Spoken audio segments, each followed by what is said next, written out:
1940s America, you could order a baby the same way you'd order a sofa. Blonde hair, blue eyes, boy or girl. Georgia Tann printed a catalog. Rich families flipped through it like a menu. What they didn't know, or maybe didn't want to know, is that every child in those pages had a mother somewhere, screaming their name. This is the story of Georgia Tann, the woman who ran America's largest baby trafficking ring, and got away with it. Memphis, Tennessee.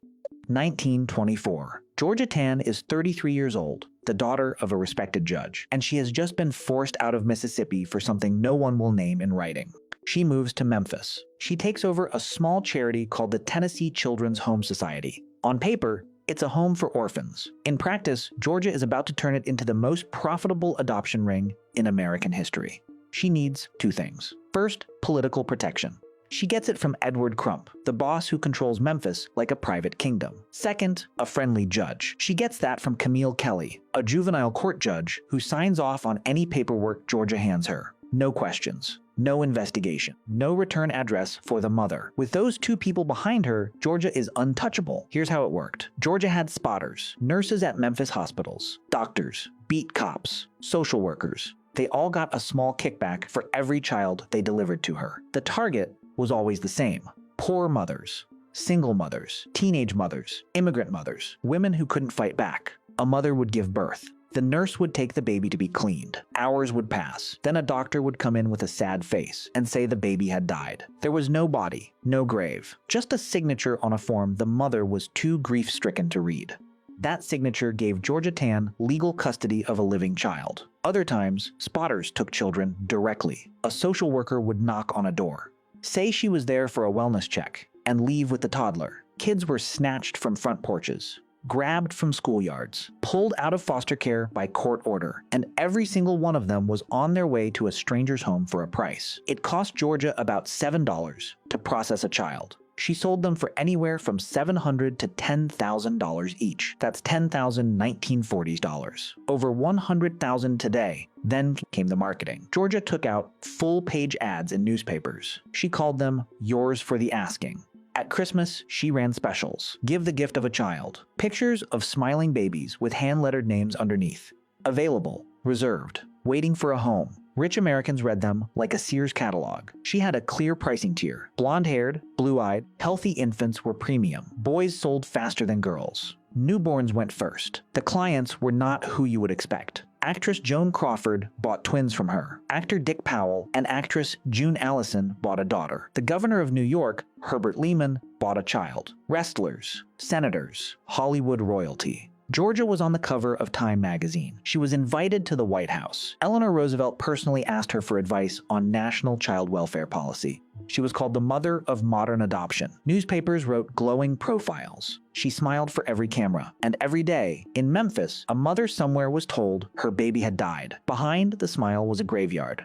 Estimates say at least 500 children did not survive their time in Georgia Tann's care. They are buried in unmarked plots at Elmwood Cemetery. The reasons vary. Some were too sick to sell. Some fell ill after Georgia crammed dozens of infants into one room with no proper care. Some weren't the right color, or the right shape, or the right age to fit a rich family's order. Georgia called them unmarketable. She had them removed from the ledger. Survivors who lived through her homes described starvation, beatings, being tied to potty chairs for entire days. Accounts of physical harm by Tann herself surfaced decades later from adults who had been children in her care. Death certificates were falsified. Ages were changed. Names were changed. When a child was sold, their entire identity was erased. New birth certificate, new parents listed. Original records sealed by court order. Forever, complaints piled up for decades. Mothers who had been told their babies died would sometimes see those same babies years later, on a family Christmas card, in the arms of a stranger. They went to the police. Nothing happened. They went to the newspapers. Nothing happened. They went to a lawyer, and the lawyer told them that under Tennessee law, adoption records were sealed. There was no way to prove the child was theirs. Boss Crump's political machine crushed every investigation before it could start. Judges refused to unseal records. Nurses who tried to speak up lost their jobs. And Georgia kept operating for 26 years. Then, in 1948, Boss Crump lost his grip on Tennessee politics. A new governor, Gordon Browning, was elected. And for the first time, someone in power had no reason to protect Georgia Tann. Browning ordered a full state investigation. Investigators pulled files. They interviewed families. They tracked down mothers who had been told their children were dead, only to discover their children were very much alive, living under different names, in different states. The evidence was overwhelming. Georgia had taken an estimated 5,000 children. She had made over $1 million in profit. That's $12 million today. She had orchestrated one of the largest, longest, most brazen trafficking operations in American history. The report was going to be delivered to the public on September 18, 1950. And on September 15th, 3 days before, Georgia Tann died. Uterine cancer, in her bed. Comfortable, peaceful. She was never charged. She was never tried. She never named a single co-conspirator. Boss Crump was never charged. Judge Camille Kelley was allowed to quietly retire. Not one of Georgia's staff went to prison. Not one adoptive family had their child taken back. The state of Tennessee sealed all the records, and it told the families of missing children that they were sorry, but there was nothing they could do. The children Georgia took are old now. Some are in their 70s and 80s. Many spent their whole lives with a strange feeling they couldn't explain. Something missing. Something wrong. A face they thought they remembered, but couldn't place.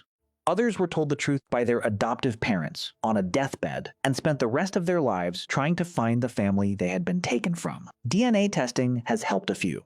Ancestry sites have reunited siblings who lived 100 miles apart their whole lives and never knew. But most of the 5,000 will die without ever knowing where they came from, because the records are still sealed, and the people who could have opened them chose not to. Georgia Tann did not act alone. She never could have. She had judges. She had doctors. She had nurses. She had cops. She had governors. She had movie stars. She had the front page of Time magazine. Everyone knew something. Almost no one wanted to look, because Georgia Tann was selling something people desperately wanted. And when you want something badly enough, you stop asking where it came from. Some crimes aren't hidden. They just aren't seen.